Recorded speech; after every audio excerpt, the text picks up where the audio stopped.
3 ஏக்கருங்க அறுத்து வச்சுருந்தேங்க. விலைவாசி ஏறுன்னு வச்சுருந்தேங்க.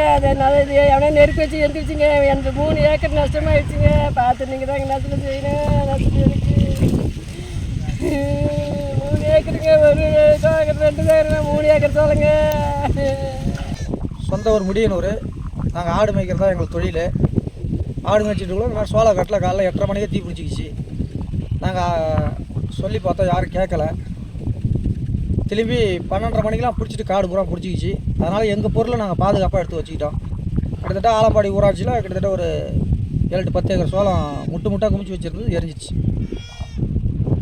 ஃபயர் வண்டி வந்து அமுச்சிட்ருக்கு. திட்டவடி வட்டம் ஆலாமடை கிராமம். ஒரு 100 ஏக்கருக்கு மேலே வந்து சோளம் வந்து பாதி அடித்து பாதி அடிக்காதுன்னு ஃபுல்லாக எரிஞ்சு போச்சுங்க. யாரும் ஒரு மர்ம நபர் யாரோ தீ வச்சுட்டாங்க. ஃபுல்லாக பார்த்தீங்கன்னா எல்லாம் எரிஞ்சு போய் எல்லாம் அவங்க அடிச்சாங்க. விவசாயம் எல்லாம் இந்த வருஷம் விலை ரொம்ப கம்மி, 1700 800 மேலே போகலைங்க. இதே ரொம்ப கஷ்டமாக இருக்குது. இது ஒரு தமிழ்நாடு அரசாங்கம் ஒரு உரிய ஒரு நிவாரணம் அளிக்குமாறு கேட்டுக்கொள்ளப்படுகிறதுங்க. தீயணைப்புத்துறையை எவ்வளோ வந்து வருங்க கட்டுப்பாட்டில் இருக்க ஒன்றும் கட்டுப்பாடு ஏகத்துக்கு எரிஞ்சு போச்சு ஃபுல்லாக. மக்கள் பாவம் வட்டிக்கு வாங்கி வசதிக்கு வாங்கி அவங்க பயிர் பண்ணுறாங்க. இதை அடித்து தான் அந்த வட்டி கடனை எல்லாம் அடைக்கணும். எங்களுக்கு ஒரு நிவாரணமாக ஏதோ ஒன்று உதவி பண்ணி மு.க. ஸ்டாலின் ஐயாவை கேட்டுக்கொள்ளப்படுகிறதுங்க.